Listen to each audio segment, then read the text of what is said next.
Welcome to the Arlington Street Church podcast. Founded in 1729, Arlington Street continues today as a gathering place for progressive people of faith in the greater Boston area and beyond. We are located at the corner of Arlington and Boylston Streets, across from the Public Garden in Boston, Massachusetts. Please visit ascboston.org for more information about this historic Unitarian Universalist congregation. Arlington Street Church, gathered in love and service for justice and peace. Before I can tell my life what I want to do with it, I must listen to my life telling me who I am. These words come from teacher and author Parker Palmer in his book, Let Your Life Speak. We are all learning to listen to the call of where our life is leading us and what our life's purpose may be. It is a call that can take us in unexpected directions, introducing us to people who challenge and inspire us along the way. In the fall of 2014, I got a call from my friend Susan. I met Susan when my life's call led me to a year with the Episcopal Service Corps in Chapel Hill, North Carolina. Susan told me that she was developing a curriculum for young adults on the relationship between vocational call and money. She told me that the first step in this process was to interview alumni like myself around the country and listen to our stories about how money had influenced our understanding of our vocational call. Susan and I agreed that answering a call is more than just choosing a career. It takes courage and commitment. Answering a call often means committing to a life of service, and from what I've observed, answering a call rarely leads to a six-figure salary. I told Susan that when I think of my call to ministry, I imagine a life that is rich in human connection, not money. I have accepted that I will likely never be as materially wealthy as some of my friends, but I don't feel I need to be. Then Susan asked me, Erica, how often do you think about money now? Whew. My next statement would be a huge contradiction to the philosophy I had just expressed. I think about money all the time. Even when I know I am okay, I'm constantly aware of how easily I could run out of this essential resource. There are times when I'm completely trapped in scarcity mode. Sensing my anxiety rising, Susan shifted the conversation. She asked me, where in your life do you feel divine abundance? I felt myself relax just with her question. I told her that sometimes on sunny mornings, when I walk to school, I feel overcome with this immense joy. Not about school or about the day ahead of me or about my life in general, just about that particular moment. And I have this secret ritual for when I feel this way. I shared it with Susan, and I want to share it with you all today. It's a little silly, but some of you might understand. When I feel this joy, when I feel so far away from the panic of scarcity mode, I walk past this birch tree with leaves that hang over the sidewalk. With ease and joy, my shoulders relax down my back. I reach up and I high-five all the low-hanging branches. I don't care how I look. I am relaxed. I am happy. I feel, at least in that moment, safe and secure. I feel like there are endless possibilities for that day, for that week, for my life, and I'm going to be just fine. This, I told Susan, must be a sign of abundance. That's great, Erica said, but can I tell you something off the record? Sure, I answered, feeling a little embarrassed after my wacky tree high-fiver confession. I hate that question, Susan admitted. More and more, I have been thinking that the cure for scarcity isn't abundance at all. It's sufficiency. It's about having just enough. Boom. Paradigm shift. The cure for scarcity is not abundance, but sufficiency. 7 years later, this revelation stays with me. I need to appreciate sufficiency rather than abundance. And now that feels even more real in our COVID-19 world than it did when I spoke to Susan in 2014. When we think of the people who have the most in our society, the 1% who might be closer to at least material abundance than the rest of us, they still don't seem to have enough to say, okay, now I am good, I am not lacking, I am perfectly safe, I am perfectly happy. Those who believe in the myth of abundance still feel scarcity mode. We all do. Trying to achieve abundance is like trying to count to infinity. It's an endless goal. Unitarian Universalist minister and poet Lynn Unger wrote this poem during the first surge of COVID-19 in the United States. It's called Toilet Paper. I think it really relates to this idea of sufficiency. How many rolls of toilet paper will make you feel safe? How many bottles of Purell? How much peanut butter or pasta, bread or beer? How much money will make you secure? $10,000? $1 million? $1 billion in a yacht? At what point do you say, I have what I need? Ask the Buddha. He says, it is the nature of all things to change.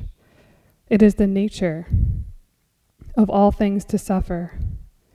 It is the nature of all things to die. How many rolls will make you safe? Wouldn't it be better if you, yourself, were multi-layered, soft, and strong? As we have seen over and over again, when there is a crisis, be it a blizzard or a stay-at-home order, it is hard to achieve anything resembling abundance without taking away that which is sufficient and essential to someone else. My sister worked at Target, and one of her jobs during the surge in April 2020, which I am really glad I didn't have to do this, her job was to tell people to take just one pack of toilet paper. She told me that some people would show up day after day, the same people, buying more and more, hoarding more toilet paper, more paper towels, and more bleach wipes than they could possibly have used. After a few hours, there were none left for anyone else. Historically, seeking abundance has led to some of the worst crimes we can commit against one another and our planet. Those seeking abundance took sacred land, resources, and freedom away from others. The imperial search for abundance continues to stratify and oppress today. As much as we would like to hold on to the idea of abundance as something we might deserve or need or are gifted from the divine, it's important to recognize that in practice, it's not working. Seeking abundance can so easily turn to greed and injustice. We share this world and this life with other beings who are worthy of dignity, safety, and respect. We can't have it all, and we don't need it all. And while I believe this to be true, I would also like to believe that there are some types of abundance that aren't oppressive. Abundant love, abundant kindness, abundant hope. But the more I think about it, the more I believe that we need to start with the goal of just enough. Just enough love to care about people and issues beyond ourselves.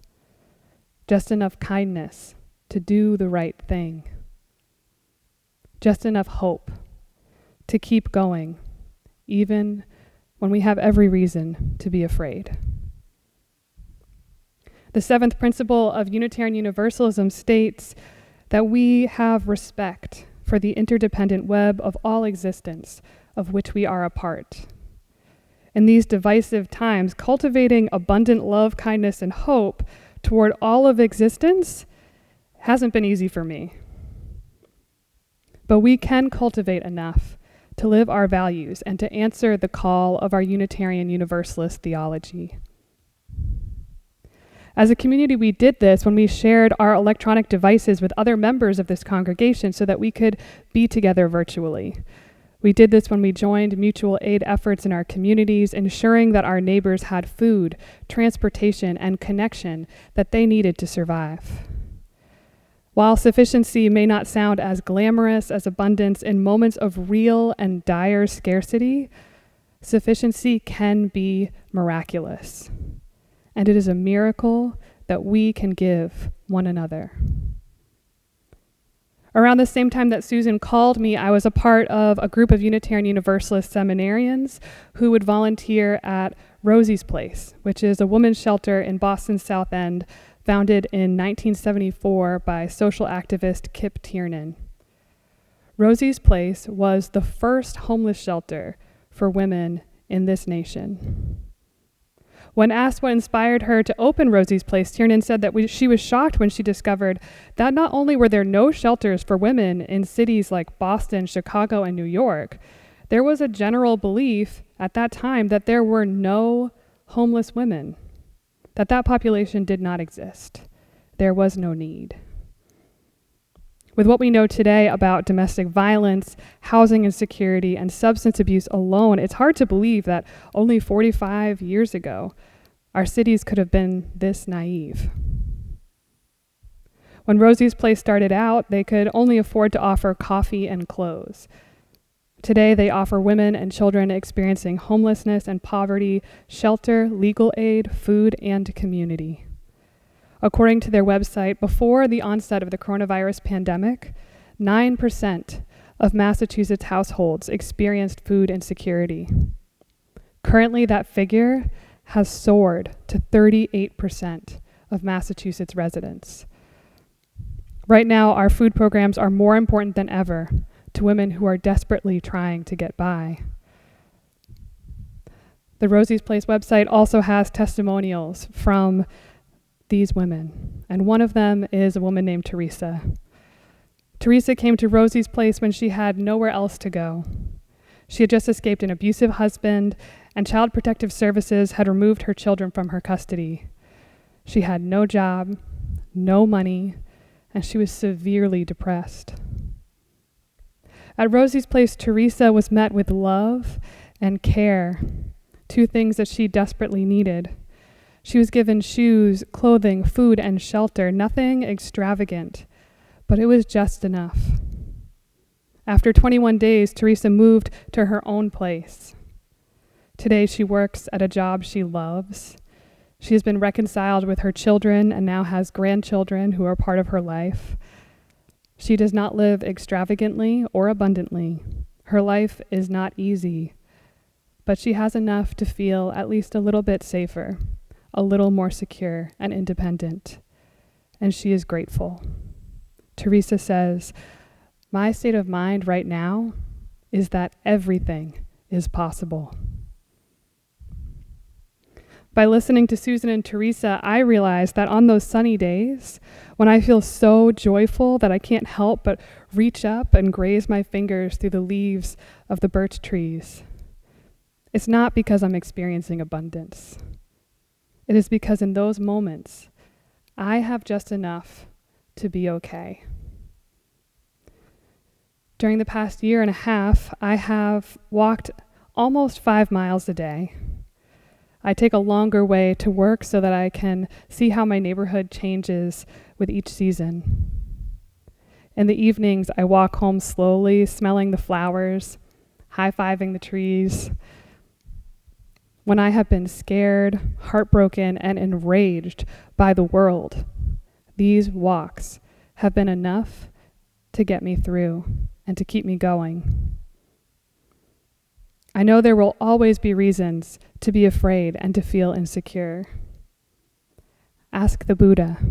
He says, "It is the nature of all things to change. It is the nature of all beings to suffer. It is the nature of all beings to die." Reverend Kim often asks us to consider what we have learned from a catastrophe. There is so much that I have learned and that I'm still learning from COVID-19. There are still parts of my grief from the past year that I'm not ready to let go of.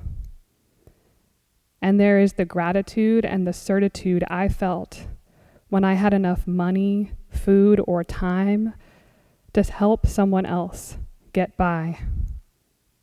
I never want to forget that. Let's take a moment together to take a deep breath in and out slowly. Let your shoulders relax down your back. We made it to June 2021. That is just enough to be miraculous. I miss you. I love you. And I believe that someday soon we will all be together again. May it be so. Amen.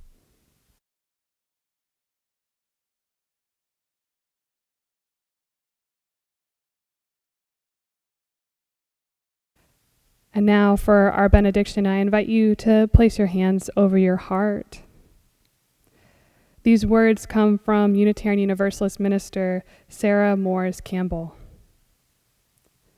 We receive fragments of holiness, glimpses of eternity, brief moments of insight. Let us gather them up for the precious gifts that they are, and, renewed by their grace, move boldly into the unknown. Beloved spiritual companions, the service begins when the service ends. Bless your hearts. Amen.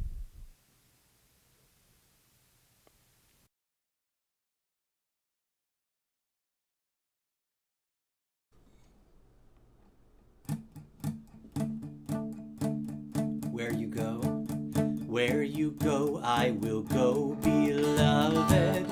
Where you go, I will go. Where you go, I will go, beloved. Where you go, I will go. For your people are my people. Your people are mine. Your people are my people. You're divine, my divine. Where you go, I will go, beloved. Where you go, I will go. Where you go, I will go, beloved. Where you go, I will go. For your people are my people. Your people are mine. Your people are my people. You're divine, my divine.